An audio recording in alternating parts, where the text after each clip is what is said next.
അൽഹംദുലില്ലാഹി റബ്ബിൽ ആലമീൻ വസ്സലാത്തു വസ്സലാമു അലാ റസൂലിഹിൽ അമീൻ വഅലാ ആലിഹി വസ്വഹ്ബിഹി അജ്മഈൻ അമ്മാ ബഅദ്.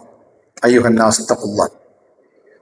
അള്ളാഹുവിൻ്റെ നിയമങ്ങളും നിർദ്ദേശങ്ങളും പാലിച്ച് ജീവിക്കണം എന്ന് ഓർമ്മപ്പെടുത്തുന്നു. വിശുദ്ധ റമദാനിലെ 16ാമത്തെ നോമ്പ് അവസാനിപ്പിച്ച് ഇൻഷാ അല്ലാഹ് 17ാമത്തെ ദിവസത്തിലേക്ക് നമ്മൾ പ്രവേശിച്ചിരിക്കുന്നു. ലോകപ്രശസ്ത മാനവിക ശാസ്ത്രജ്ഞൻ എന്ന് പറയാവുന്ന, ചരിത്രകാരൻ എന്ന് പറയാവുന്ന വ്യക്തിയാണ് ഇബ്നു ഖൽദൂൻ. ഇബ്നു ഖൽദൂൻ തൻ്റെ ചരിത്ര രചനക്ക് ഒരാമുഖം എഴുതുന്നുണ്ട്. ആ ആമുഖം തന്നെ ഒരു പുസ്തകമായി മാറി. മുഖദ്ദിമ എന്നാണ് ആ പുസ്തകത്തിന്റെ പേര്. മലയാളത്തിൽ ആ പുസ്തകം പ്രസിദ്ധീകരിക്കപ്പെട്ടിട്ടുണ്ട്. ചരിത്രത്തിന് ഒരു ആമുഖം. പറ്റുമെങ്കിൽ ആ പുസ്തകം ഒന്ന് വാങ്ങി വായിക്കണം. ആ പുസ്തകത്തിൽ അദ്ദേഹം പറയുന്നുണ്ട്, ലോകത്ത് ഏതൊരു വസ്തുവിനും, അത് മനുഷ്യനാവാം, വേറെ എന്താവാം, അതിനൊക്കെ അതിൻ്റെ വളർച്ചയുടെ ഒരു പൂർണ്ണതയുണ്ട്. അവിടെ എത്തിയാൽ പിന്നെ അത് താഴേക്ക് താഴേക്ക് താഴേക്ക് വരും. അങ്ങനെ വരരുത് എന്ന് നമ്മൾ ആഗ്രഹിച്ചാൽ പോലും അത് താഴേക്ക് വരും. അത് മനുഷ്യനായാലും പ്രസ്ഥാനങ്ങളായാലും ഏതായാലും. അപ്പൊ അതിൽപ്പെട്ടതാണ് വിശുദ്ധ റമദാൻ. അത് അതിന്റെ പകുതി എത്തിയാൽ പിന്നെ അതിന്റെ എണ്ണം താഴേക്ക് താഴേക്ക് താഴേക്കാണ് വരും. ഇന്ന് 16ാമത്തെ നോമ്പ് നമ്മൾ അവസാനിപ്പിച്ചു. ഈ റമദാൻ മിക്കവാറും മാസപ്പിറവിയുടെ കണക്കനുസരിച്ച് 29 കിട്ടാനാണ് സാധ്യത. അപൂർവമായിട്ട് അത് 30ലേക്ക് മാറാൻ സാധ്യതയുള്ളൂ. അങ്ങനെയാവുമ്പോ ഇനി നമ്മുടെ മുമ്പിലുള്ളത് വെറും 13 ദിവസങ്ങൾ കൂടിയാണ്. അല്ലാഹു സുബ്ഹാനഹു വ തആല കഴിഞ്ഞുപോയ എല്ലാ ദിവസങ്ങളെയും നാം ചെയ്ത മുഴുവൻ സൽക്കർമ്മങ്ങളും, നോമ്പും നമസ്കാരവും പ്രാർത്ഥനയും ഇസ്തിഗ്ഫാറും തൗബയും ഖുർആൻ പാരായണവും സദഖയും സകാത്തും എല്ലാം അല്ലാഹു പരിപൂർണമായ അമലുകളായി സ്വീകരിക്കുമാറാവട്ടെ. ഇനിയുള്ള ദിവസങ്ങളെ കൂടുതൽ ഈമാനോടു കൂടിയും ഊർജത്തോടു കൂടിയും ധന്യമാക്കാൻ അള്ളാഹു നമുക്ക് എല്ലാവർക്കും തൗഫീക്ക് നൽകുമാറാവട്ടെ. ഇന്നത്തെ ഈ രാത്രിയിൽ ഞാൻ നിങ്ങളോട് സംസാരിക്കാൻ ആഗ്രഹിക്കുന്നത് ഒരു വിഷയത്തെക്കുറിച്ച്. വിശുദ്ധ ഖുർആനിൽ അല്ലാഹു സുബ്ഹാനഹു വ തആല നോമ്പ് നിർബന്ധമാക്കുന്ന വചനങ്ങൾ നിങ്ങൾ ശ്രദ്ധിച്ചിട്ടുണ്ടാവും. 2-ാം അധ്യായം സൂറത്തുൽ ബഖറയുടെ 183 മുതലുള്ള വചനങ്ങളിലാണ് നോമ്പും നോമ്പിന്റെ മര്യാദകളെ കുറിച്ചും അള്ളാഹു പറയുന്നത്.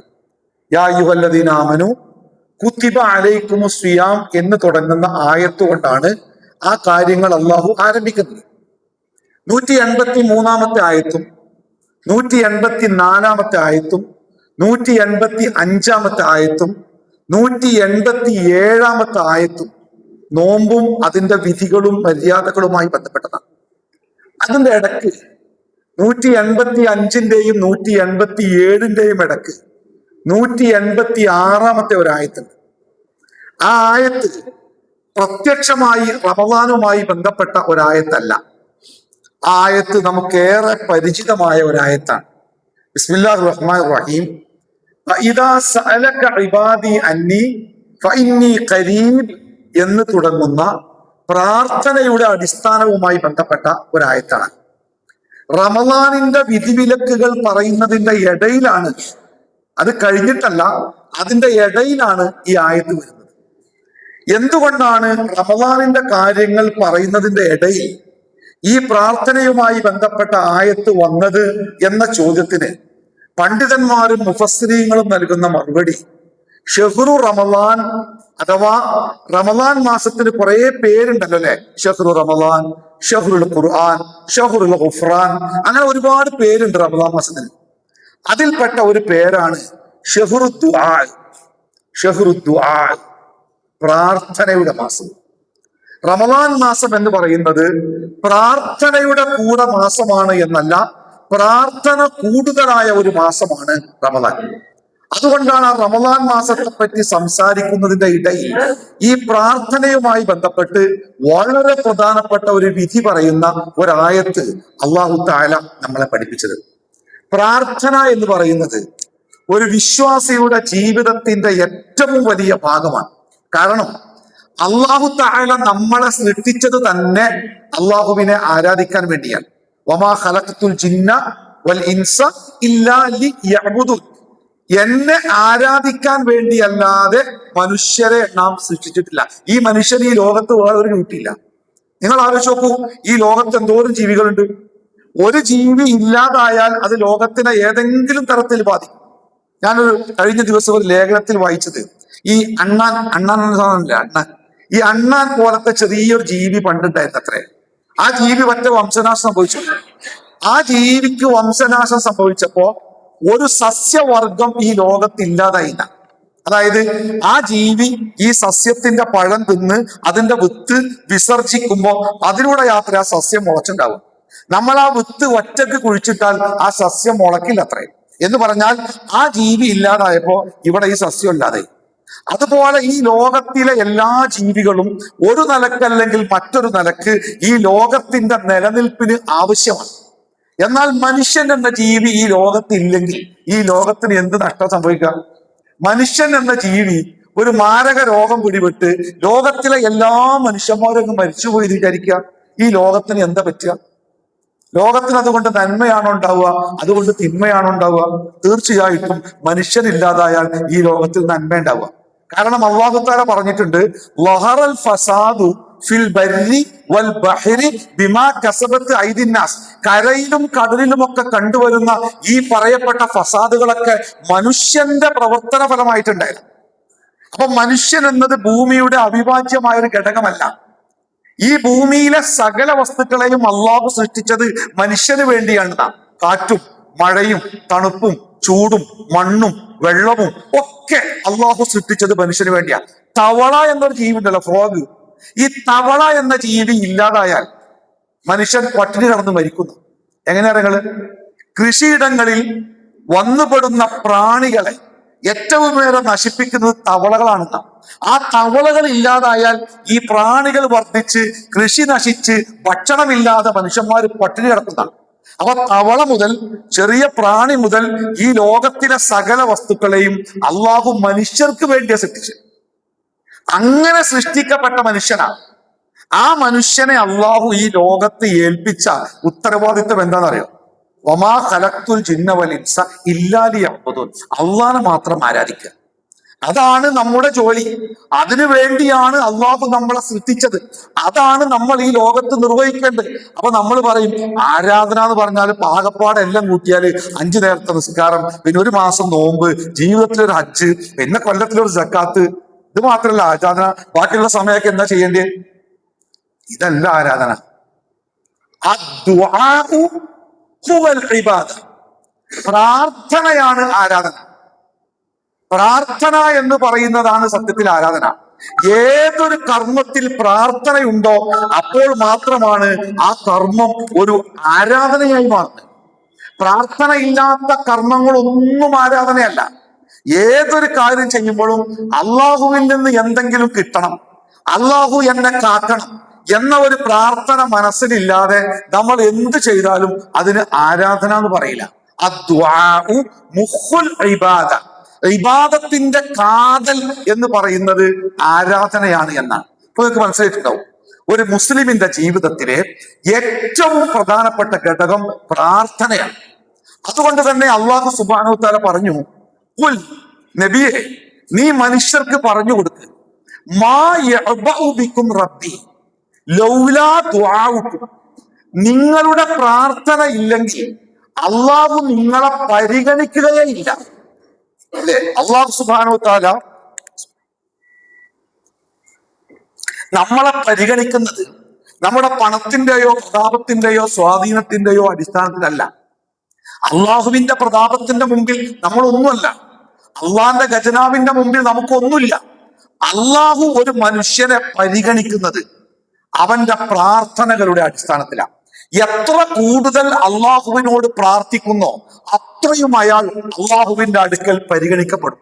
ഇന്നിപ്പോ വൈകുന്നേരമായി, നാളെ നേരം വെളുത്താൽ റമദാൻ 17. ഇസ്ലാമിക ചരിത്രത്തിലെ പ്രസിദ്ധമായ ആ പോരാട്ടത്തിന്റെ കഥ പറയുന്ന മണിക്കൂറുകളിലൂടെയാണ് നമ്മളിപ്പോഴൊക്കെ സഞ്ചരിക്കുന്നത്. ബദറിന്റെ തലേ ദിവസം രാത്രി സഹാബത്തൊക്കെ ശാന്തമായിട്ട് ഉറങ്ങാണ്. റസൂലുള്ളാഹി സ്വല്ലല്ലാഹു അലൈഹി വസല്ലമ ഒരു മരത്തിന്റെ പിന്നിൽ, അതായത് മരത്തിനെങ്ങനെ മുമ്പിൽ നിർത്തിയിട്ട് അതിന്റെ പിന്നിൽ നിന്ന് റസൂൽ അങ്ങനെ നിസ്കരിക്കാണ്. ദീർഘമായ പ്രാർത്ഥന, സുജൂദിലൊക്കെ കടന്ന് പ്രാർത്ഥിച്ച് പ്രാർത്ഥിച്ച് പ്രാർത്ഥിച്ച് അദ്ദേഹം ഇങ്ങനെ തേങ്ങി തേങ്ങി കരയുന്നത് കണ്ടപ്പോ അബൂബക്കർ സിദ്ദീഖ് റളിയല്ലാഹു അൻഹു പ്രവാചകന്റെ തോളിൽ പിടിച്ച് എഴുന്നേൽപ്പിക്കുകയാണ്. പ്രവാചകന്റെ താടി രോമങ്ങളൊക്കെ കണ്ണീരിൽ ഇങ്ങോട്ട് കുതിർന്നിട്ടുണ്ട്.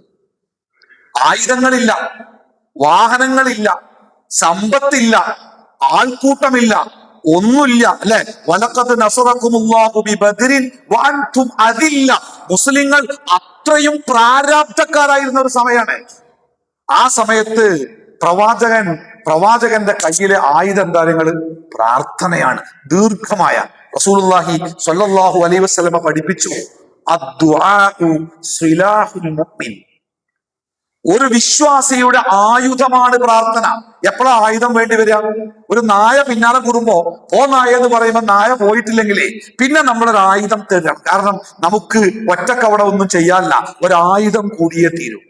ഒരു സത്യവിശ്വാസിയെ സംബന്ധിച്ച് ഒരു പ്രശ്നത്തിന്റെ മുമ്പിൽ, ഒരു പ്രയാസത്തിന്റെ മുമ്പിൽ, ഒരു ദുരന്തത്തിന്റെ മുമ്പിൽ അവൻ കുടുങ്ങിപ്പോകുമ്പോ അതിനെ മറികടക്കാനുള്ള ആയുധം അവന്റെ കൂടെയുണ്ട്. ആ ആയുധം പ്രാർത്ഥനയാണ്. അദ്ദുആഉ സിലാഹുൽ മുഅ്മിൻ. പ്രാർത്ഥന വിശ്വാസിയുടെ ആയുധമാണ്. എത്രമാത്രം നമ്മൾ റബ്ബിനോട് പ്രാർത്ഥിക്കുന്നുവോ അത്രമാത്രം റബ്ബിന് നമ്മളെ ഇഷ്ടമാണ്. പ്രാർത്ഥനയിൽ നിന്ന് വിട്ടുനിൽക്കുന്നവരെ അല്ലാഹു അഹങ്കാരി എന്ന് വിളിച്ചു. ഇന്നല്ലദീന യസ്തക്ബിറൂന അൻ ഇബാദത്തി.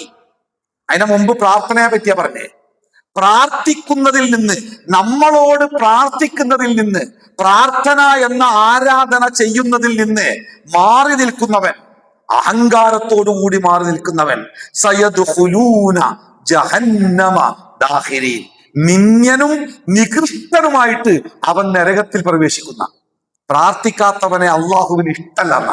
പ്രാർത്ഥിക്കാത്തവനെ അള്ളാഹു അഹങ്കാരി എന്ന് വിളിച്ച്. കാരണം നമ്മുടെ ജീവിതത്തില് ഈ ഉള്ളിക്ക് വലിച്ച ശ്വാസം ഉണ്ടല്ലോ, അതിന്റെ പുറത്തേക്ക് വരണമെങ്കിലേ അള്ളാഹിന്റെ ഔദാര്യം വേണം, ഇല്ലെങ്കിൽ പുറത്തേക്ക് വരൂല. ഈ ഉള്ളിലെ ശ്വാസകോശം ഉണ്ടല്ലോ, അതിങ്ങോട്ട് ചുരുങ്ങിയിട്ടില്ലെങ്കിലേ ഈ ശ്വാസം പുറത്തേക്ക് വരൂല. ആ ശ്വാസം പുറത്തേക്ക് വന്നില്ലെങ്കിലേ രണ്ടാമത്തെ ശ്വാസം എടുക്കാൻ ഈ ലോകത്തിലെ ഒരു മനുഷ്യനും കഴിയില്ല. തീർന്നു, അവൻ അവിടെ തീർന്നു, അല്ലേ? അപ്പോ ജീവിതത്തിന്റെ ഓരോ മിനിറ്റിലും അള്ളാഹുവിന്റെ ഔദാര്യം പറ്റിക്കൊണ്ടിരിക്കുന്ന ഒരാള് ആ റബ്ബിന്റെ അനുഗ്രഹങ്ങൾക്ക് വേണ്ടി അള്ളാഹുവേ എനിക്ക് നീ നൽകണമേ എന്ന് ചോദിക്കാൻ മടിക്കുന്നുണ്ടെങ്കിൽ അതിനെ അഹങ്കാരം എന്നല്ലാതെ പിന്നെ എന്താ പറയാ? ഇപ്പൊ ഇവിടെ ഒരു പട്ടിണി ഉണ്ട്, നമ്മുടെ ഈ പള്ളിയിൽ നിന്ന് ഭക്ഷണം കൊടുക്കുന്നുണ്ട്. പക്ഷെ ഭക്ഷണം കൊടുക്കണമെങ്കിൽ ഇവിടെ വന്നങ്ങാണ്ട് പേര് രജിസ്റ്റർ ചെയ്യണമെന്ന് പറയാം. ഒരാൾ അപ്പുറത്ത് കണ്ട് നിൽക്കുക, എനിക്ക് വിശക്കുന്നില്ലേ? വിശക്കുന്നുണ്ട്, എന്നാ പേര് പോയി രജിസ്റ്റർ ചെയ്തോ, അതിനൊന്നും എനിക്കാവൂല എന്ന് അയാൾ പറഞ്ഞാൽ നമ്മളെന്താ പറയാ? അഹങ്കാരിയാണോ? അവിടെ പോയിട്ട് ആ പേരൊന്ന് എഴുതി കൂടെ എന്ന് നമ്മൾ ചോദിക്കൂലേ?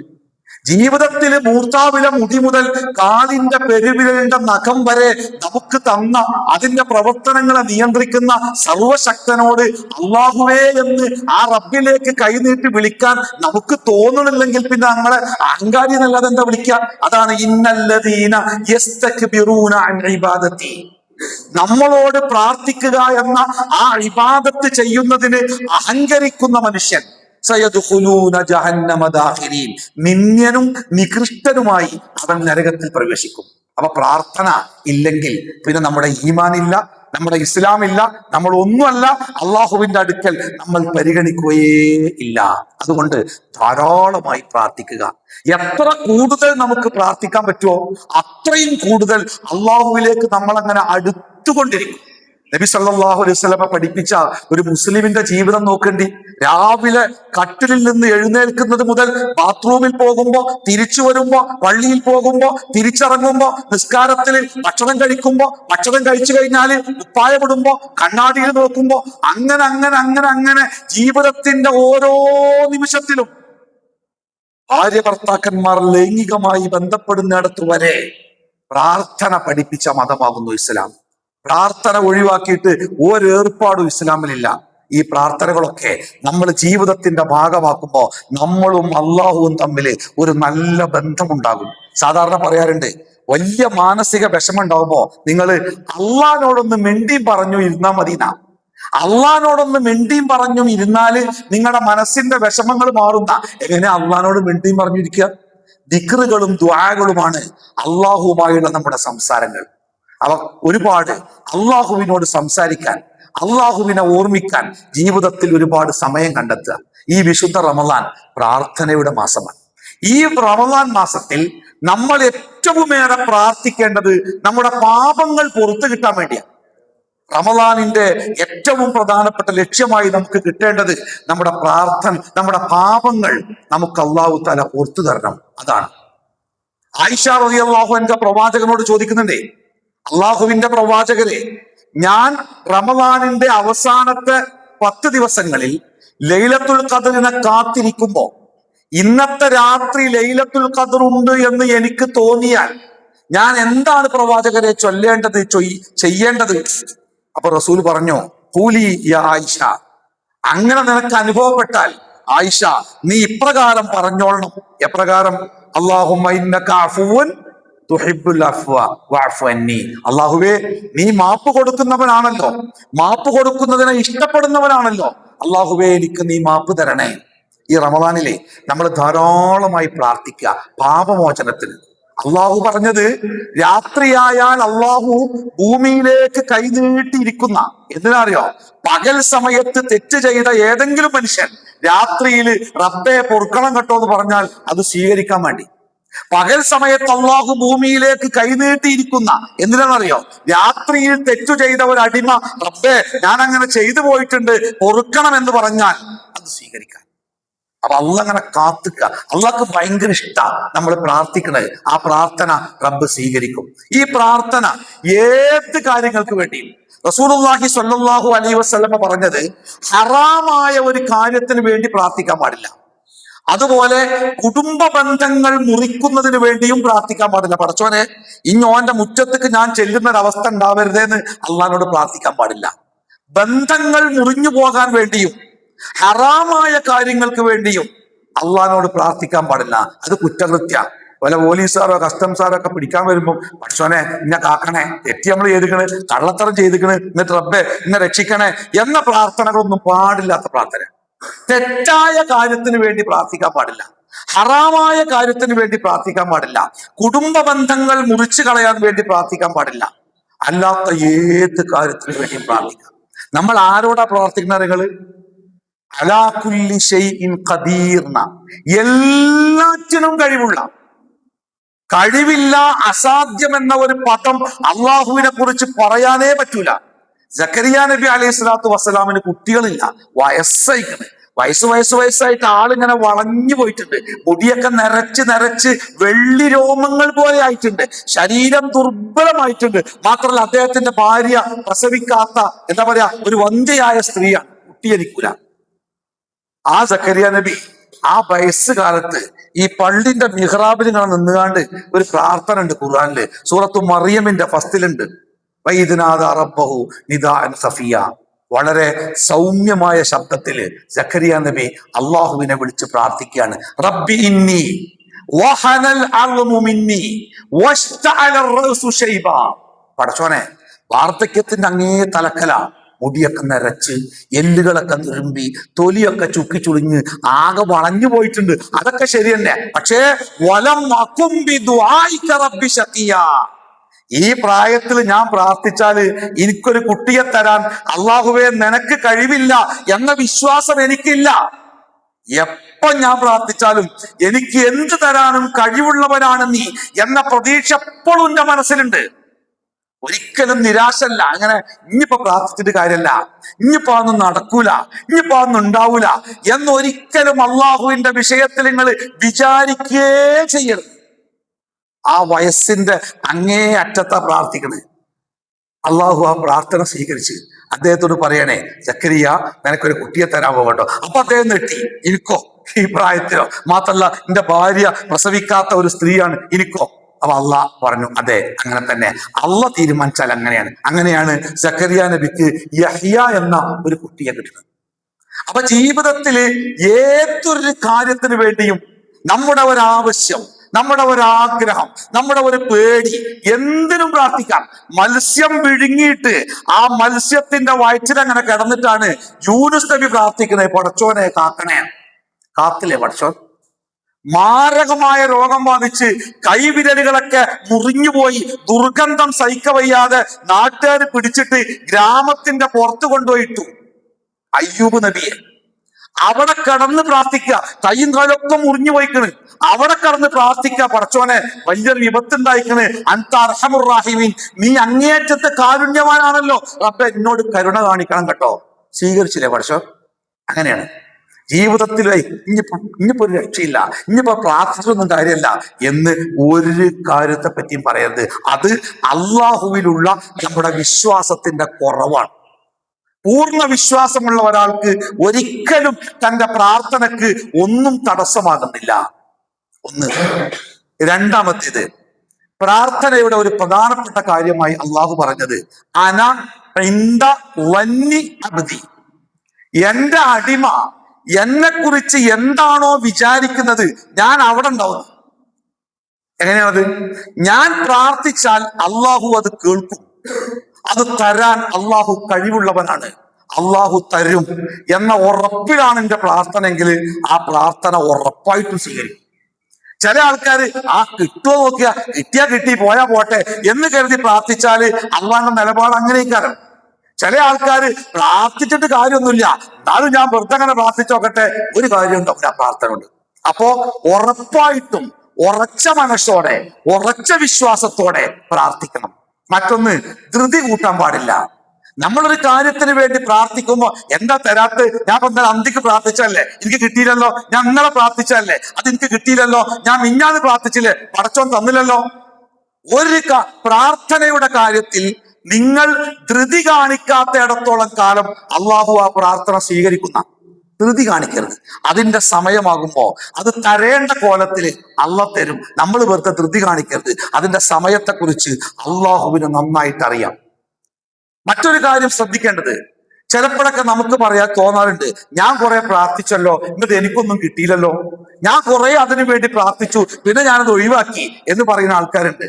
നബി സല്ലല്ലാഹു അലൈഹി വസല്ലം പറഞ്ഞത്, ഒരാൾ അള്ളാഹുവിനോട് പ്രാർത്ഥിച്ചാൽ ആ പ്രാർത്ഥന മൂന്നാൽ ഒരു വിധത്തിൽ അള്ളാഹ് സ്വീകരിക്കുന്ന. ഒന്ന്, ചിലപ്പോ അവൻ ചോദിച്ചത് അള്ളാഹു അവൻ അങ്ങനെ തന്നെ കൊടുക്കും. ഒരു കുട്ടി, ഒരു വിജയം, ഒരു കച്ചവടം, ഒരു ലാഭം, ഒരു നേട്ടം, ഒരു രോഗശമനം, ഒരു ആരോഗ്യം, മക്കളുടെ കല്യാണം, ഇങ്ങനെ എന്തെങ്കിലുമൊക്കെ ആഗ്രഹിച്ച് പ്രാർത്ഥിക്കുമ്പോ ചിലപ്പോ അള്ളാഹു ആ പ്രാർത്ഥിച്ചത് അങ്ങനെ തന്നെ കൊടുക്കും. നമ്മൾ ചോദിച്ചതോ അതിനേക്കാൾ മനോഹരമായിട്ടോ അങ്ങോട്ട് തരും. ചിലപ്പോ അള്ളാഹു നമുക്ക് തരൂല. അള്ളാഹു നമ്മൾ ചോദിച്ചത് തരാതിരിക്കുമ്പോ നമ്മൾ എന്താ മനസ്സിലാക്കേണ്ടത്? അത് എനിക്ക് നല്ലതല്ല. ആ കാര്യം എനിക്ക് കിട്ടുക എന്നത് എനിക്ക് എന്റെ ദുന്യാവിനും പരലോകത്തിനും ദോഷം ചെയ്യുന്നത് കൊണ്ടാണ് എന്നെ സ്നേഹിക്കുന്ന എന്റെ ഭാവിയെ കുറിച്ചറിയുന്ന റബ്ബ് എനിക്കത് തരാത്തത്. ചിലപ്പോ നമ്മൾ ചോദിച്ചേ പടച്ചോൻ തരൂല. തരാതിരിക്കുമ്പോ നമ്മുടെ പ്രാർത്ഥന സ്വീകരിച്ചില്ല എന്നല്ല വിചാരിക്കേണ്ടത്, അത് എനിക്ക് ഗുണകരമല്ലാത്തത് കൊണ്ട്. ഒരു ചെറിയ കുട്ടി ഒരു ഐസിന് വേണ്ടി വാശി പിടിച്ച് നമ്മളോട് കരയുമ്പോ നമുക്കറിയാം ആ ഐസ് ഉണ്ടാക്കുന്ന വെള്ളം മോശപ്പെട്ട വെള്ളമാണെങ്കിൽ നമ്മൾ ആ ഐസ് വാങ്ങി കൊടുക്കൂലല്ലോ. ആ കുട്ടി എങ്ങനെ കരഞ്ഞാലും നമ്മൾ കൊടുക്കൂല. 18 വയസ്സാവാത്ത കുട്ടികളൊക്കെ ബൈക്കും കാറും ഒക്കെ കിട്ടാൻ വേണ്ടി നമ്മുടെ വീട്ടിൽ നിന്ന് വാശി പിടിക്കുമ്പോ നമ്മൾ താക്കോല് കൊടുക്കാതെ അതും കൊണ്ട് പോരുമ്പോ വീട്ടിൽ നിന്ന് കരയുന്ന മക്കളെ കണ്ടില്ല നമ്മൾ. എന്താ നമ്മളെ താക്കോല് കൊടുക്കാഞ്ഞ്? അതാ കുട്ടിക്ക് അപകടം ചെയ്യുന്നത് നമുക്കറിയാം, കുട്ടിക്ക് അറിയില്ല. അതേപോലെ ചില കാര്യങ്ങൾ അള്ളാഹിനോട് നമ്മൾ ചോദിക്കുമ്പോ അത് കിട്ടിയാല് അത് നമ്മുടെ ജീവിതത്തിന് എങ്ങനെയായിരിക്കും സ്വാധീനിക്കുക എന്ന് റബ്ബിന് ശരിക്കും അറിയാം. അതുകൊണ്ടാണ് റബ്ബ് തരാത്തത്. അങ്ങനെ തരാതിരിക്കുമ്പോ ആ പ്രാർത്ഥന രണ്ട് രൂപത്തിൽ നമുക്ക് ഉപകാരപ്പെടുന്ന. ഒന്നുകിൽ അള്ളാഹുവിന്റെ റസൂൽ പറയാണ്, ആ പ്രാർത്ഥന കാരണം നിങ്ങളുടെ ജീവിതത്തിൽ സംഭവിക്കുമായിരുന്ന വലിയ ചില അപകടങ്ങളിൽ നിന്ന് അള്ളാഹു നിങ്ങളെ രക്ഷപ്പെടുത്തും. എന്നോട് ഇപ്പൊ ഒരാൾ പറഞ്ഞതാ, ഞാന് കുറച്ച് പൈസ ഇൻവെസ്റ്റ് ചെയ്യാൻ വേണ്ടി തീരുമാനിച്ചിരുന്നു. എന്റെ കൂട്ടുകാരൊക്കെ ഇൻവെസ്റ്റ് ചെയ്തിട്ടുണ്ട്. അപ്പൊ ഞാന് 50 ലക്ഷം അയാൾ ഇൻവെസ്റ്റ് ചെയ്യാൻ വേണ്ടി കൊണ്ടു ചെന്നപ്പോ അത് അയാൾ പോകുന്ന വഴിക്ക് അയാൾക്ക് പെട്ടെന്ന് ഒരു വയറുവേദന എടുത്തിട്ട് അദ്ദേഹം വീട്ടിലേക്ക് തിരിച്ചു, ആശുപത്രിയിൽ അഡ്മിറ്റായി. 2 ദിവസം കഴിഞ്ഞാണ് ആശുപത്രിയിൽ നിന്ന് പുറത്തു വന്ന സമയത്ത് കേൾക്കുന്നത് ആ ധനസ്ഥാപനം അതിന്റെ ഉടമസ്ഥർ മുങ്ങിയിരിക്കുന്നു.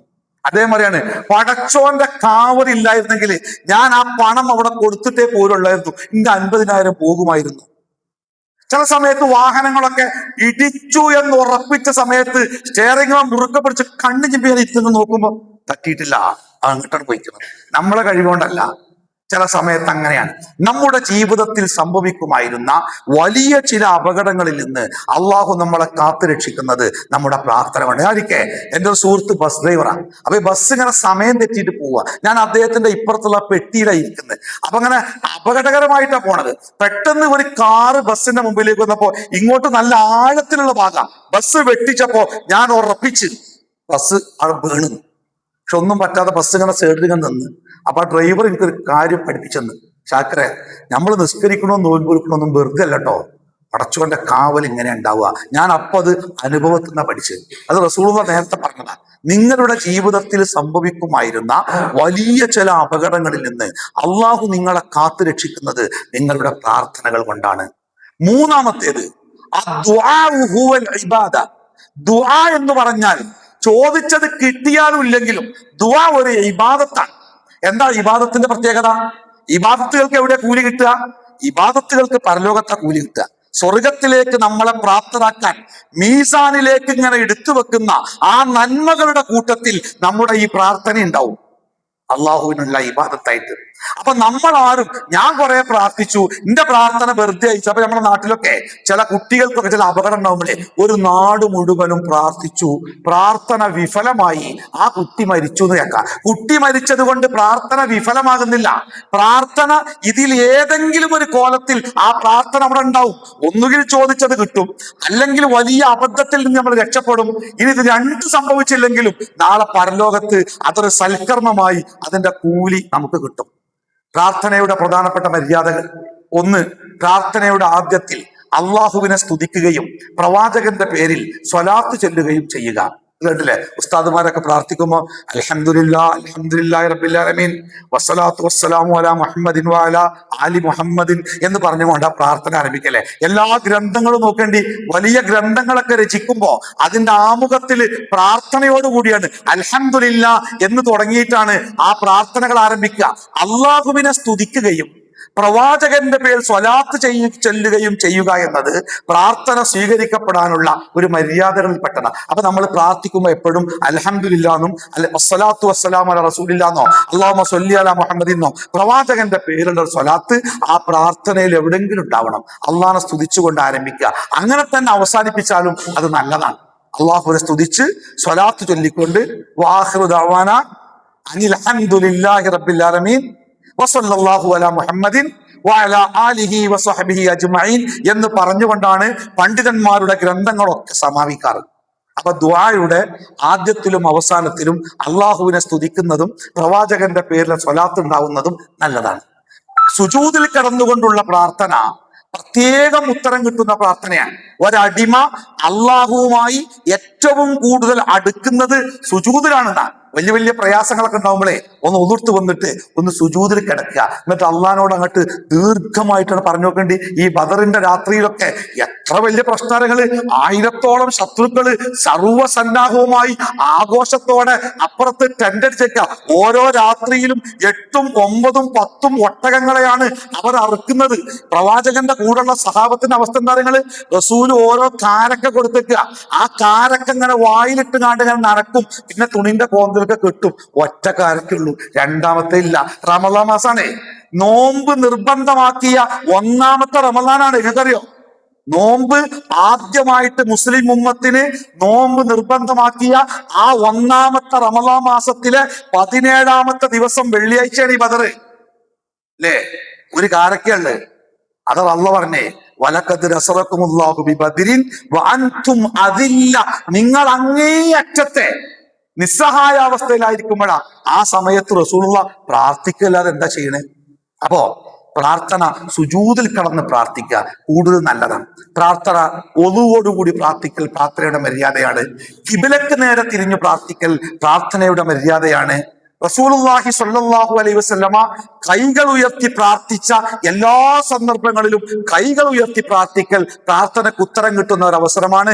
അള്ളാഹുവിന്റെ റസൂല് പറഞ്ഞിട്ടുണ്ട്, അള്ളാഹു പറഞ്ഞിട്ടുണ്ട്, എന്റെ അടിമ എന്നിലേക്ക് കൈ നീട്ടിയാൽ അവൻ ചോദിച്ചത് കൊടുക്കാതെ അവന്റെ കൈ പിൻവലിക്കുന്നതിൽ അള്ളാഹുവിന് ലജ്ജയുണ്ട്. നമ്മളാണ് കൈ നീട്ടിയാലേ അതൊന്നും ചോദിച്ചതൊന്നും തരാതെ നമ്മളങ്ങോട്ട് ഒഴിവാക്കാൻ അള്ളാഹ്ക്ക് ഇഷ്ടമല്ല. അപ്പൊ കൈ നീട്ടിക്കൊണ്ട് പ്രാർത്ഥിക്കുക. പ്രാർത്ഥനയുടെ അവസാനം മുഖം തടവുക എന്ന പ്രവൃത്തിക്ക് ഇസ്ലാമിൽ പ്രത്യേകമായിട്ട് തെളിവൊന്നുമില്ല. ഹദീസുകളിലോ മറ്റൊന്നും പ്രാർത്ഥിച്ചു കഴിഞ്ഞാൽ ആ കൈകൾ കൊണ്ട് ആ മുഖം തടവുക എന്ന പ്രക്രിയക്ക് ഒരു പ്രത്യേക തെളിവുള്ളതായിട്ട് ഹദീസുകളൊന്നും ഇല്ല എന്നാണ് പണ്ഡിതന്മാർ പറയുന്നത്. പ്രാർത്ഥനയ്ക്ക് ഉത്തരം കിട്ടുന്ന പ്രത്യേകമായ സമയങ്ങളുണ്ട്. ഒന്ന്, ഫർള് നമസ്കാരത്തിന്റെ തൊട്ട് സലാം വീട്ടുന്നതിന് മുമ്പും സലാം വീട്ടിയതിന് ശേഷമുള്ള സമയം. നിസ്കാരത്തില് നമ്മൾ അത്തഹിയ്യാത്ത് ചൊല്ലി സ്വലാത്ത് ചൊല്ലൂലേ, അല്ലാഹുമ്മ സ്വല്ലി അലാ മുഹമ്മദിൻ ഹമീദ് മജീദ്, അതിന് ശേഷം പിന്നെ സലാം വീട്ടുന്നത് വരെയുള്ള സമയം ഉണ്ടല്ലോ, അത് പ്രാർത്ഥനക്കുള്ള സമയമാണ്. ആ സമയം പ്രാർത്ഥനക്ക് നല്ല ഉത്തരം കിട്ടുന്ന സമയമാണ്. അതുകൊണ്ടാണ് പ്രവാചകൻ സല്ലല്ലാഹു അലൈഹി വസല്ലമ ആ സമയത്ത് 2-3 പ്രധാനപ്പെട്ട പ്രാർത്ഥന നമ്മളെ പഠിപ്പിച്ചത്. അതോടൊപ്പം തന്നെ ഫർള് നമസ്കാരത്തിൽ നിന്ന് സലാം വീട്ടിയതിന് ശേഷമുള്ള സമയം പ്രാർത്ഥനയ്ക്ക് ഉത്തരം കിട്ടുന്ന സമയം. അതേപോലെ പാതിരാത്രി പ്രാർത്ഥനയ്ക്ക് ഉത്തരം കിട്ടുന്ന സമയം. അതേപോലെ കനത്ത മഴ പെയ്യുന്ന സമയം പ്രാർത്ഥനയ്ക്ക് ഉത്തരം കിട്ടുന്ന സമയം. അതേപോലെ നോമ്പുകാരൻ നോമ്പ് തുറക്കുന്നതിന്റെ തൊട്ടു മുമ്പുള്ള സമയം പ്രാർത്ഥനയ്ക്ക് ഉത്തരം കിട്ടുന്ന സമയം. യാത്രക്കാരൻ യാത്രാവേളയിൽ നടത്തുന്ന പ്രാർത്ഥനയ്ക്ക് ഉത്തരം കിട്ടുന്ന സമയമാണ്. പിന്നെ തവാഫ്, റൗളയിൽ ഇരിക്കുമ്പോ ഇങ്ങനെയൊക്കെ പ്രാർത്ഥനയ്ക്ക് ഉത്തരം കിട്ടുന്ന കുറെ സമയം. പ്രത്യേകിച്ച് ഉത്തരം കിട്ടുന്ന ചില പ്രാർത്ഥനകളുണ്ട്. മാതാപിതാക്കൾ മക്കൾക്ക് വേണ്ടി നടത്തുന്ന പ്രാർത്ഥന, മാതാപിതാക്കൾ മക്കൾക്കെതിരെ നടത്തുന്ന പ്രാർത്ഥന, രണ്ടും ശ്രദ്ധിക്കണം. മാതാപിതാക്കൾ മക്കൾക്ക് വേണ്ടി പടച്ചോനെ എന്റെ കുട്ടിയൊക്കെ കൊടുക്കണമെന്ന് പ്രാർത്ഥിച്ചാൽ ആ പ്രാർത്ഥനയും ഉത്തരം കിട്ടുന്ന പ്രാർത്ഥനയാണ്. റബ്ബേ എന്റെ മക്കളിനെ ഒരുപാട് ഇടങ്ങേറാക്കി, അവർക്ക് നന്നായി കൊടുക്കണേ എന്ന് മാതാപിതാക്കള് മക്കൾക്കെതിരെ പ്രാർത്ഥിച്ചാലും ആ പ്രാർത്ഥനയും പേടിക്കണം എന്നാ. അത് അള്ളാന്റെ പെട്ടെന്ന് ഉത്തരം കിട്ടുന്ന പ്രാർത്ഥനയാണെന്ന്. മറ്റൊന്ന്, യാത്രക്കാരന്റെ പ്രാർത്ഥന. ഒരാൾ ഈ ദീർഘയാത്ര, ഹറാമായ ആവശ്യത്തിന് വേണ്ടിയല്ലാത്ത ഹലാലായ ഏത് കാര്യത്തിന് പോകുമ്പോഴും അയാൾ യാത്രക്കാരനാണ്. ആ യാത്രക്കാരന്റെ പ്രാർത്ഥന ഉത്തരം കിട്ടുന്ന പ്രാർത്ഥനയാണ്. അതുകൊണ്ട് തന്നെ ഒരാള് ഞാനിങ്ങനെ പോകട്ടോ, ദുബായ് പോവുകയാണ്, അല്ലെങ്കിൽ ഹജ്ജിന് പോവുകയാണ്, ഉംറക്ക് പോവുക, അല്ലെങ്കിൽ ഞാനിങ്ങനെ ഇന്ന സ്ഥലത്തേക്ക് പോവുക എന്ന് നമ്മളോട് യാത്ര ചോദിക്കുമ്പോ നമ്മൾ പറയേണ്ട വാക്കെന്താ അറിയോ? സഹോദരാ, അല്ലെ? ഉമർ റളിയല്ലാഹു അൻഹു പ്രവാചകന്റെ അടുത്ത് വന്നിട്ട്, റസൂലെ ഞാനൊരു ഉംറക്ക് പോവുകയാണ് എന്ന് പറഞ്ഞപ്പോ ഉമറിന്റെ തോളിൽ ഇങ്ങനെ കൈവച്ച് റസൂൽ പറഞ്ഞു, യാ അഖി, എന്റെ സഹോദര, പ്രാർത്ഥനയിൽ ഞങ്ങളെ മറക്കരുതിട്ടോ. ഉമർ പറയണേ, ഞാൻ എന്തുകൊണ്ടായിപ്പോയി, എന്റെ തോളിൽ കൈവച്ചിട്ട് അള്ളാൻ റസൂല് അഹി എന്ന് വിളിച്ചപ്പോ, നിന്റെ പ്രാർത്ഥനയിൽ എന്നെ മറക്കരുത് എന്ന് പറഞ്ഞപ്പോ ഞാൻ എന്തൊക്കെയോ ആയിപ്പോയി. ആരെങ്കിലൊക്കെ നമ്മളോട് യാത്ര ചോദിക്കുമ്പോഴേ അവരോട് പറയണം, നിങ്ങൾ യാത്രാവേളയിൽ പ്രാർത്ഥനയ്ക്ക് ഉത്തരം കിട്ടുന്ന സമയമാണ്, നിങ്ങൾ ഞങ്ങൾക്ക് വേണ്ടി പ്രാർത്ഥിക്കണം കേട്ടോ. അതേപോലെ തന്നെ രോഗിയുടെ പ്രാർത്ഥന. ഒരു രോഗിയെ കണ്ട് ഞാൻ പ്രാർത്ഥിച്ചോളാം അറിഞ്ഞു പോരുമ്പോ മൂപ്പരോടും പറയാം, നിങ്ങൾ പ്രാർത്ഥിക്കുമ്പോ ഇനിയും കൂടി കൂട്ടണം കേട്ടോ. രോഗിയുടെ പ്രാർത്ഥന ഉത്തരം കിട്ടുന്ന പ്രാർത്ഥനയിൽപ്പെട്ടതാ. മക്കൾ മാതാപിതാക്കൾക്ക് വേണ്ടി നടത്തുന്ന പ്രാർത്ഥന ഉത്തരം കിട്ടുന്ന പ്രാർത്ഥന. അങ്ങനെ പ്രാർത്ഥനക്ക് ഉത്തരം കിട്ടുന്ന കുറെ സമയത്തിന്റെ കുറവുള്ളത് കൊണ്ട് ഞാൻ പെട്ടെന്ന് പറഞ്ഞു പോവുക. അപ്പൊ നമ്മൾ ധാരാളമായി പ്രാർത്ഥിക്കുമ്പോൾ കുറച്ച് വിശ്വാസം ഉണ്ടാവുക. അള്ളാഹു ഏത് ഭാഷയിൽ പ്രാർത്ഥിച്ചാലും, നമ്മളൊക്കെ പല ആൾക്കാരൊക്കെ പ്രാർത്ഥിക്കാൻ വേണ്ടി ഉസ്താദുമാരെയൊക്കെ വീട്ടിലേക്ക് വിളിച്ചു വരുത്തും. നമ്മളൊരു ധാരണ പശകം എന്താ അറിയോ? അറബിയിൽ പ്രാർത്ഥിച്ചാലേ അള്ളാഹ് കേൾക്കുള്ളൂ. നമുക്കാണെങ്കിൽ അറബി അറിയില്ല, അതുകൊണ്ട് അറബിയിൽ പ്രാർത്ഥിപ്പിക്കാൻ വേണ്ടി ഉസ്താദുമാരൊക്കെ വിളിച്ചു വരുത്തും. സത്യത്തില് പ്രാർത്ഥന എന്ന് പറയുന്നത് മനസ്സിന്റെ ഒരു തേട്ടാണ്. അത് ഏത് ഭാഷയിലായാലും അത് അള്ളാഹ് അറിയും. ഞാൻ ഈ പറഞ്ഞ ഈ ഖുർആനിൽ വന്ന നോമ്പിന്റെ ഇടയിൽ വന്ന ആയത്തുണ്ടല്ലോ, വൈദാ സഅലക ഇബാദി അന്നി ഫഇന്നി ഖരീബ്. മുഹമ്മദ് നബിയെ, എന്റെ അടിമകൾ നിന്നോട് ചോദിക്കും. എന്താ ചോദിക്കുക? അള്ളാഹ് എവിടെയാണ്? ഞങ്ങൾ പ്രാർത്ഥിച്ചാൽ അള്ളാഹ് കേൾക്കുവോ? ഞങ്ങൾ എങ്ങനെ പ്രാർത്ഥിക്കുക എന്നൊക്കെ ചോദിച്ചാൽ നീ പറയേണ്ട മറുപടി ഫഇന്നി ഖരീബ്, ഞാൻ അവരുടെ ഏറ്റവും അടുത്തുണ്ടെന്നാ.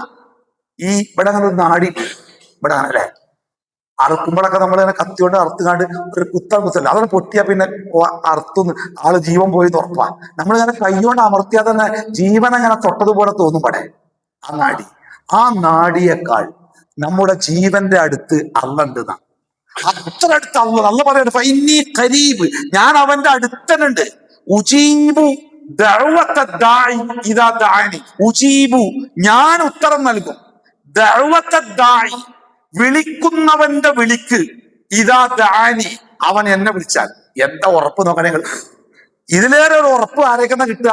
ഈ ലോകത്ത് അങ്ങനെ എന്നെ വിളിച്ചു പ്രാർത്ഥിച്ചാൽ ആര് വിളിച്ചാലും ഞാൻ അതിന് ഉത്തരം കൊടുക്കുമെന്ന് പടച്ച റബ്ബല്ലാതെ ഈ ലോകത്ത് പറയാൻ മാത്രം ധൈര്യമുള്ള വേറെ ആരാള്? ആരെങ്കിലും പറഞ്ഞിട്ടുണ്ടോ? അള്ളാഹ് പറയണേ, വിളിക്കുന്നവന്റെ വിളിക്ക് ഞാൻ ഉത്തരം കൊടുക്കും. ഫൽയസ്തജീബു ലി, അതുകൊണ്ട് നിങ്ങൾ എന്നിൽ നിന്ന് ഉത്തരം തേടണം. വേറെ ഒരാളേക്കും നിങ്ങൾ ഉത്തരം പ്രതീക്ഷിക്കണ്ട. വേറെ ഒരാൾക്കും നിങ്ങളുടെ പ്രാർത്ഥന കേൾക്കാനോ ഉത്തരം തരാനോ പറ്റൂല. അതിന് എനിക്ക് മാത്രമേ പറ്റുള്ളൂ. അതുകൊണ്ട് ഫൽയസ്തജീബു ലി, എന്നോട് ഉത്തരം തേടണം. മുഹമ്മദ് നബി സല്ലല്ലാഹു അലൈഹി വസല്ലം അബ്ദുല്ലാഹി ഇബ്നു അബ്ബാസിനോട് പറഞ്ഞു, നമ്മളെ സമയം നിർത്തിടേണ്ടിട്ട്, അബ്ദുല്ലാഹി ഇബ്നു അബ്ബാസിനോട് പ്രവാചകൻ പറയണേ, യാ അബ്ദുല്ലാ, ലോകത്തിലെ മുഴുവൻ മനുഷ്യരും ചേർന്ന് നിനക്ക് ഒരു ഉപകാരം ചെയ്യാൻ തീരുമാനിച്ചാൽ അള്ളാഹ് എന്താണോ നിശ്ചയിച്ചത് അതിനപ്പുറം കാൽ കാശിന്റെ ഉപകാരം നിനക്ക് കിട്ടൂല. അള്ളാഹ് വിചാരിച്ച ആ കണക്കിൽ നിൽക്കുന്നത്, അതിന്റെ അപ്പുറത്തേക്ക് ഒന്നും പോകൂല. യാ അബ്ദുല്ലാ, ലോകത്തിലെ മുഴുവൻ മനുഷ്യരും ചേർന്ന് നിനക്ക് ഒരു ദ്രോഹം ചെയ്യാൻ തീരുമാനിച്ചാൽ അള്ളാഹു നിശ്ചയിച്ചതിനപ്പുറം നിന്റെ ഒരു രോമത്തെ സ്പർശിക്കാൻ ഒരാൾക്കും കഴിയില്ല. അല്ലേ? എന്നിട്ട് റസൂൽ പറയണേ, അതുകൊണ്ട് ഇദാ സഅൽത, നീ ചോദിക്കുകയാണെങ്കിൽ ഫസ്അലില്ലാ, അള്ളാഹുവിനോട് ചോദിച്ചോ. വേറെ ആർക്കും നിനക്ക് തരാൻ കഴിയില്ല. ഇപ്പൊ നമ്മൾ നിസ്കാരം കഴിഞ്ഞ് സലാം വിട്ടിട്ട് നമ്മൾ പ്രഖ്യാപിച്ച പ്രഖ്യാപനം ഉണ്ടല്ലോ, അല്ലേ? അല്ലാഹുമ്മ ലാ മാനിഅ ലിമാ അഅ്തൈത വലാ മുഅ്തിയ ലിമാ മനഅത. എന്താ അർത്ഥം പറയുന്നത്? അല്ലാഹുമ്മ, അല്ലാഹുവേ, ലാ മാനിഅ ലിമാ അഅ്തൈത, നീ എനിക്ക് നൽകുന്ന ഒരു കാര്യം അള്ളാഹ് നമുക്ക് തരാൻ വിചാരിച്ചാൽ അത് തടയാൻ ഒരാൾക്കും സാധ്യമല്ല. വലാ മുഅ്തിയ ലിമാ മനഅത, അള്ളാഹ് എനിക്ക് ഒരു കാര്യം വേണ്ട എന്ന് തീരുമാനിച്ചിട്ടുണ്ടെങ്കിൽ അത് എനിക്ക് തരാനും ഈ ലോകത്താർക്കും സാധ്യമല്ല. അതുകൊണ്ട് ഇദാ സഅൽത, എന്തെങ്കിലും ആവശ്യം നിനക്കുണ്ടെങ്കിൽ അത് ചോദിക്കുകയാണെങ്കിൽ ഫസ്അലില്ലാ, അള്ളാനോട് ചോദിച്ചോ. വേറെ ഒരാളും തരൂല, തരാൻ കഴിവില്ല, തന്നാ നിനക്കോട്ട് കിട്ടൂല. അതേപോലെ വൈദസ്തഅൻത, ഏതെങ്കിലും വിഷയത്തില് നിനക്കൊരു പ്രയാസം ഉണ്ടെങ്കിൽ അതിൽ നിന്ന് രക്ഷ തേടണമെങ്കിൽ ഫസ്തഇദ് ബില്ലാഹ്, അള്ളാഹുവിനോട് അഭയം തേടിക്കോ. വേറെ ആർക്കാ നിനക്ക് അഭയം തരാൻ അധികാരമുള്ളത്? വേറെ ആരാ നിനക്ക് അഭയം തരാനുള്ളത്? അള്ളാഹിനോട് തേടിക്കോ. പ്രാർത്ഥന അള്ളാഹുവിനോട് മാത്രമാക്കുക. അള്ളാഹു അല്ലാത്ത ഒരാളോട് നിങ്ങൾ പ്രാർത്ഥിച്ചാൽ, ഖുർആൻ എത്ര വട്ടം പറഞ്ഞ നിങ്ങൾ, ഒരു ഈത്തപ്പഴക്കുരുവിന്റെ പുറത്തുള്ള പാട, നമ്മൾ ഈത്തപ്പഴം തിന്നുമ്പോഴേ ആ കുരുവിന്റെ പുറത്ത് ചെറിയ പ്ലാസ്റ്റിക് ചെറിയ പാടുണ്ടാവൂലേ, ഒന്നിനും പറ്റാത്ത സാധന, അതുപോലും ഈ ലോകത്ത് സ്വന്തമായിട്ട് ഉണ്ടാക്കാൻ ആർക്കും സാധ്യമല്ല. എന്നിട്ട് പിന്നെ നീ എങ്ങനെ നിന്റെ ജീവിതത്തിലെ ആഗ്രഹങ്ങൾ അവരോട് ചോദിക്കാം? അല്ലേ? അപ്പൊ അള്ളാഹുവിനോട് മാത്രം പ്രാർത്ഥിക്കാം. അത് അള്ളാഹുവിന് മാത്രം അവകാശപ്പെട്ട ഒരു കാര്യമായിട്ട് അള്ളാഹ് നിശ്ചയിച്ചത്. അതുകൊണ്ട് തന്നെ ആ പ്രാർത്ഥനയിലെ ഒരു ചെറിയ ഒരു അബദ്ധം പോലും അള്ളാഹു പൊറുക്കൂല. അതിന് പറയുന്ന പേര് ശിർക്ക് എന്നാണ്. അള്ളാഹുവിനോട് മാത്രം ചെയ്യേണ്ട ഒരു കാര്യമായ പ്രാർത്ഥന ഏതെങ്കിലും തരത്തിൽ മറ്റാരിലേക്കെങ്കിലും വഴിമാറിയാൽ അള്ളാഹു അവനോട് പൊറുക്കൂല. പിന്നെ കാലാകാലം നരകത്തില. ഹറമല്ലാഹു അലൈഹിൽ ജന്ന, അള്ളാഹു അവന് സ്വർഗം ഹറാമാക്കി കളയും. അപ്പോ അള്ളാഹുവിനോട് മാത്രം പ്രാർത്ഥിക്കുക. ജീവിതത്തിൽ എപ്പോഴും ധാരാളമായി പ്രാർത്ഥിക്കുക. ഏത് കാര്യങ്ങൾക്ക് വേണ്ടിയും അള്ളാഹുവിനോട് പ്രാർത്ഥിക്കുക. നിരാശരാവാതെ പ്രാർത്ഥിക്കുക. ഉറച്ച വിശ്വാസത്തോടു കൂടി പ്രാർത്ഥിക്കുക. പ്രാർത്ഥനയുടെ മര്യാദകൾ പാലിച്ചുകൊണ്ട് പ്രാർത്ഥിക്കുക. പ്രാർത്ഥനയ്ക്ക് ഉത്തരം കിട്ടുന്ന സമയങ്ങളെ കൂടുതലായി ഉപയോഗപ്പെടുത്തുക. മറ്റുള്ളവരോട് നമുക്ക് വേണ്ടി പ്രാർത്ഥിക്കാൻ വലിപ്പച്ചെറുപ്പമില്ലാതെ നമുക്ക് വേണ്ടി പ്രാർത്ഥിക്കാൻ അവരോട് ആവശ്യപ്പെടുക. മറ്റുള്ളവർക്ക് വേണ്ടി നമ്മൾ പ്രാർത്ഥിക്കുക. റസൂലുള്ളാഹി സ്വല്ലല്ലാഹു അലൈഹി വസല്ലമ പറഞ്ഞു, ഒരാൾ തന്റെ സഹോദരന്റെ അഭാവത്തിൽ അയാൾക്ക് വേണ്ടി പ്രാർത്ഥിച്ചാൽ അത് സ്വീകരിക്കുന്ന. നിങ്ങളൊപ്പം നിന്നുകാണ്ട് പഠിച്ചോനെ ഇന്നാക്ക് പുറത്തു കൊടുക്കണ അതേമാതിരിക്കല്ല. ഞാൻ ഒറ്റക്ക് ഇവിടെ ഇരുന്നുകാണ്ട് ഇങ്ങനെ പ്രാർത്ഥിക്കുമ്പോ എനിക്ക് ഇങ്ങനെ തോന്നുക, പഠിച്ചോനെ ഞാൻ ഇങ്ങനെ കോയമ്പത്തൂർ പോയപ്പോ ഇങ്ങനെ ഒരാളെ കണ്ടല്ലോ, അദ്ദേഹത്തിന് കുറെ ഇടങ്ങേറുണ്ടല്ലോ റബ്ബേ, പഠിച്ചോനെ അദ്ദേഹത്തിന്റെ പ്രയാസങ്ങളൊക്കെ മാറ്റി കൊടുക്കണമെന്ന് അദ്ദേഹം പോലും അറിയാതെ ഞാൻ റബ്ബിനോട് പ്രാർത്ഥിക്കുമ്പോ ആ പ്രാർത്ഥനക്ക് പ്രത്യേക ഉത്തരണ്ടതാണ്. ഞാൻ ഈ കഴിഞ്ഞ വെള്ളിയാഴ്ച, എന്റെ മുമ്പത്തെ വെള്ളിയാഴ്ച, ഇന്നല്ല ഇതിന് മുമ്പത്തെ വെള്ളിയാഴ്ച അല്ല, റമദാനിലെ ഫസ്റ്റ് വെള്ളിയാഴ്ച, കോഴിക്കോട് മെഡിക്കൽ കോളേജിന്റെ സമീപത്തെ ഒരു പുതിയ പള്ളി തുടങ്ങിയിട്ടുണ്ട്. KNM കൾച്ചറൽ സെന്ററാണ്. വലിയൊരു പള്ളിയാണ്. ഡോക്ടർമാരും MBBS പഠിക്കുന്ന കുട്ടികളൊക്കെ എമ്പാടും വരുന്ന പള്ളിയാണ്. ആ പള്ളിയിൽ ഞാൻ ഖുതുബ കഴിഞ്ഞിട്ട് ഇങ്ങനെ മിഹ്റാബിൽ നിന്ന് എണീറ്റ് വരുമ്പോൾ ഒരു ചെറുപ്പക്കാരൻ, ഒരു 10-15 വയസ്സ് തോന്നിക്കുന്ന ആരോഗ്യ ദൃഢഗാത്രനായ ചെറുപ്പക്കാരൻ, ഞാൻ വിചാരിച്ച അയാൾ മെഡിക്കൽ കോളേജിലെ ഡോക്ടറോ അല്ലെങ്കിൽ ജോലിക്കാരനെ കേൾക്കാറെന്നാ. ഞാൻ അദ്ദേഹത്തെ പേര് ചോദിച്ചു, പേര് പറഞ്ഞു. അദ്ദേഹത്തിന്റെ നാട് ചോദിച്ചു. അപ്പോൾ പട്ടാമ്പിക്ക് അടുത്തുള്ള ഏതൊരു സ്ഥലത്തിന്റെ പേര് പറഞ്ഞു. അപ്പം അദ്ദേഹം മുഖമൊക്കെ വളരെ സങ്കടം. അപ്പൊ ഞാൻ അദ്ദേഹത്തെ ചോദിച്ചു, എന്തിപ്പോ ഇവിടെ? അപ്പൊ അദ്ദേഹം എന്നോട് പറഞ്ഞു, ഞാനേ എൻ്റെ മോളെ ചികിത്സിക്കാൻ വേണ്ടി മെഡിക്കൽ കോളേജിൽ കൊടുന്നതാണ്. സ്വാഭാവികമായിട്ട് അങ്ങനെ പറഞ്ഞാൽ നമ്മുടെ അടുത്ത ചോദ്യം എന്തേ, കാരണം മോളുടെ അസുഖം എന്താണെന്നല്ലേ. ഞാനത് ചോദിച്ചപ്പോ അയാൾ ഒറ്റ കരച്ചു. അയാളിങ്ങനെ വിതുമ്പിക്കരയാ. ഞാൻ അയാളിങ്ങനെ ചേർത്ത് പിടിച്ചപ്പോ അയാളെ ഹൃദയത്തിൽ നിന്ന് ഇങ്ങനെ എന്താ മിടിപ്പുണ്ടല്ലോ, എന്റെ ഹൃദയത്തിൽ നിന്ന് ഇങ്ങനെ തട്ടുക. അത്ര സങ്കടത്തിലെ കരയുന്നത്. അത് അദ്ദേഹം പറഞ്ഞു, സാറേ കല്യാണം കഴിഞ്ഞിട്ട് കുറെ കാലമായി, ഒരൊറ്റ കുട്ടിയുള്ള ഒരു പെൺകുട്ടി, രണ്ടാമത്തെ കുട്ടി ഉണ്ടായിട്ടില്ല, ഒരുപാട് പ്രശ്നങ്ങളൊക്കെ ഉണ്ട്. ഈ മോൾക്ക് 5 വയസ്സായി. ഈ മോള് പിന്നെ സ്കൂളിൽ നിന്ന് മോൾക്ക് പനിച്ചപ്പോ ടീച്ചർ പറഞ്ഞത്രേ, മോൾക്ക് എന്തോ പനിയുണ്ട്, നിങ്ങൾ കൊണ്ടേക്കോളി. കൊടുന്നു, ഡോക്ടറെ കാണിച്ചു, പിന്നെയും കാണിച്ചു, പനി അങ്ങോട്ട് മാറിയില്ല. അവസാനം മെഡിക്കൽ കോളേജിലെത്തി. ഇന്നലെ എൻ്റെ മെഡിക്കൽ റിപ്പോർട്ട് വന്നു, എൻ്റെ മോൾക്ക് ബ്ലഡ് ക്യാൻസർ ആണത്രേ. ജീവിതത്തിലേക്ക് തിരിച്ചു വരാൻ ഏറെ പ്രയാസമാണെന്ന് ഡോക്ടർമാർ പറയുന്നു. അതെ, എൻ്റെ മോള് ഇല്ലാതായാൽ പിന്നെ ഞാൻ ജീവിക്കൂലട്ടോ. ഞാൻ ആ ചെറുപ്പക്കാരോട് എന്താ പറയാ, നിങ്ങളെ മോക്ക് സുഖാവുന്നു, സാരല്ലാന്നോ, എന്താ നമ്മൾ പറയാ? എന്ത് പറഞ്ഞാണ് നമ്മൾ ആൾക്കാരെ സമാധാനിപ്പിക്കുക? ഞാൻ ആ സുഹൃത്തിനെ അങ്ങനെ ചേർത്ത് പിടിച്ചിട്ട് പറഞ്ഞു, സുഹൃത്തെ നിങ്ങളാരാന്ന് എനിക്കറിയില്ല, നിങ്ങളെ മോളെ എനിക്കറിയില്ല, പക്ഷെ ഒരു കാര്യം, ഞാൻ ഈ റമദാനിൽ ഞാൻ പോകുന്നിടത്തൊക്കെ എനിക്ക് ഓർമ്മയുണ്ടെങ്കിൽ ഞാൻ നിങ്ങൾക്കും നിങ്ങളുടെ മോൾക്ക് വേണ്ടിയും പ്രാർത്ഥിക്കും. അള്ളാഹു ആ മകൾക്ക് ശിഫ നൽകുമാറാവട്ടെ. എല്ലാ പ്രയാസങ്ങളും വേദനകളും അള്ളാഹു അവൾക്ക് ആ വേദനകളിൽ നിന്ന് മോചനം നൽകുമാറാവട്ടെ. ആ മാതാപിതാക്കളുടെ സ്നേഹത്തിലേക്ക്, ഇഷ്ടത്തിലേക്ക് ആരോഗ്യത്തോടെ നടന്നു വരാൻ അള്ളാഹു അവൾക്ക് ആരോഗ്യവും ആഫിയത്തും നൽകുമാറാവട്ടെ. ആ മകളെ ചികിത്സിക്കുന്ന മാതാപിതാക്കൾക്ക് അള്ളാഹു ക്ഷമയും സമാധാനവും നൽകട്ടെ. റബ്ബിന്റെ തീരുമാനം എന്തായാലും അത് അംഗീകരിക്കാനുള്ള മനസ്സും അതിനുള്ള കഴിവും അള്ളാഹു ആ മാതാപിതാക്കൾക്ക് നൽകട്ടെ. അപ്പൊ ഞാൻ പറഞ്ഞ എന്താ പറയുക, ഓർമ്മ എന്നപ്പോ പറഞ്ഞ കേട്ടോ, ഞാൻ പറഞ്ഞത് സഹോദരന്റെ അഭാവത്തിൽ അയാൾക്ക് വേണ്ടി നടത്തുന്ന പ്രാർത്ഥന അള്ളാഹുവിന്റെ അടുക്കൽ ഉത്തരം കിട്ടുന്ന പ്രാർത്ഥന. അത് വെറും ഉത്തരം മാത്രമല്ല, പ്രവാചകൻ സ്വല്ലല്ലാഹു അലൈഹി വസല്ലം പറയണേ, നീ നിന്റെ സഹോദരന് വേണ്ടി അയാൾ അറിയാതെ പ്രാർത്ഥിക്കുമ്പോ, അറിഞ്ഞാണ്ട് നിങ്ങളൊക്കെ ഒന്ന് പൈസ വാങ്ങിയാണ്ട് നിങ്ങളൊക്കെ എനിക്ക് പൈസ തന്ന് ഞാൻ എല്ലാവരും കൈവന്നിച്ചോളി. നമ്മുടെ നാട്ടിൽ അങ്ങനെ കുറെ പ്രാർത്ഥന അല്ലേ, ഖബറിന്റെ അടുത്ത് കൊണ്ടുപോയിട്ട് പള്ളിക്ക് കൊണ്ടുപോയിട്ടൊക്കെ അങ്ങനെ കൂട്ടമായിട്ട് ഗ്രൂപ്പായിട്ടൊരു പ്രാർത്ഥന. അറിയാതെ ഞാൻ പ്രാർത്ഥിച്ചാൽ റസൂൽ പറയണേ, നീ അങ്ങനെ പ്രാർത്ഥിക്കുമ്പോ അള്ളാന്റെ മലക്കുകൾ ഞമ്മക്ക് വേണ്ടി പ്രാർത്ഥിക്കുന്ന, ഞാൻ എൻ്റെ സഹോദരന് വേണ്ടി പഠിച്ചോനെ എൻ്റെ സഹോദരന്റെ പ്രയാസങ്ങളൊക്കെ മാറ്റി കൊടുക്കണേ എന്ന് പ്രാർത്ഥിക്കുമ്പോ എൻ്റെ അടുത്തിരുന്ന് മലക്കുകൾ അള്ളാഹുവേ ഇദ്ദേഹത്തിന്റെ പ്രയാസങ്ങളൊക്കെ മാറ്റി കൊടുക്കണേ എന്ന് എനിക്കും വേണ്ടി അള്ളഹാനോട് പ്രാർത്ഥിക്കുന്ന. അപ്പൊ നമ്മളോടൊക്കെ ചില ആൾക്കാർ പറയില്ലേ, സുഹൃത്തെ പ്രാർത്ഥിക്കണം കേട്ടോ. ഇൻഷാ അല്ലാഹ്. ആരോ പ്രാർത്ഥിക്കല് അവനാന്റെ തന്നെ പറയാൻ നേരല്ല.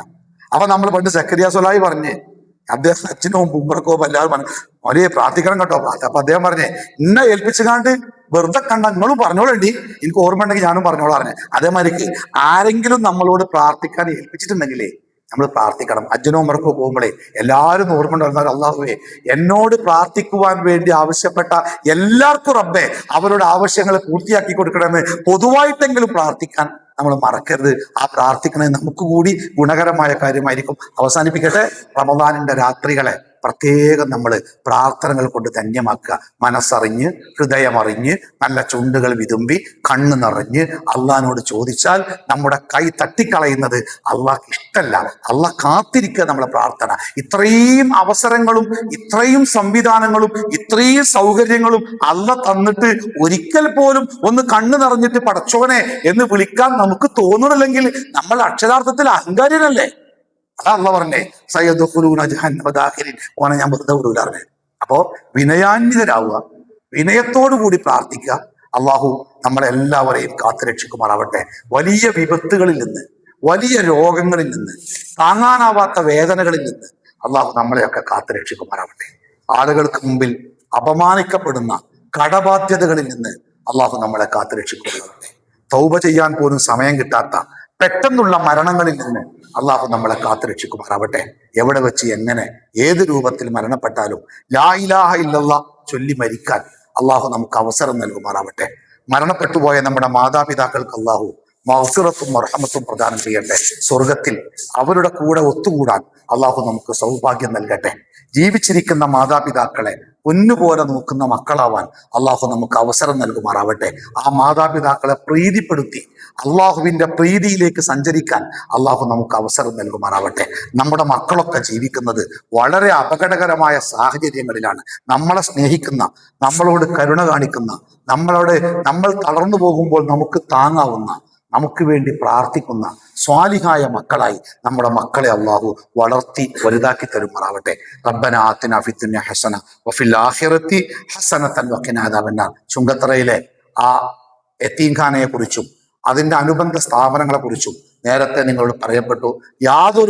മറ്റു യാതൊരു സഹായവും ഇല്ലാതെ അല്ലെങ്കിൽ വരുമാനവും ഇല്ലാതെ പ്രവർത്തിക്കുന്ന ഒരു സ്ഥാപനമാണ്. 100 ചില്ലാനം കുട്ടികൾ അവിടെ അന്തേവാസികളാണ്. അതിലേറെ കുട്ടികൾ പുറത്തു നിന്ന് പഠിച്ചു പോകുന്നുണ്ട്. പ്രത്യേകിച്ച് ഫീസോ കാര്യങ്ങളോ ഒന്നുമില്ലാതെ പൂർണ്ണമായിട്ട് നമ്മൾ ഏറ്റെടുക്കുക. ഒരു മാസം ഏകദേശം 6 ലക്ഷം, 5ന്റെയും 6ന്റെയും ഇടയ്ക്ക്, ഒരു വർഷത്തിൽ 60 ലക്ഷം രൂപ.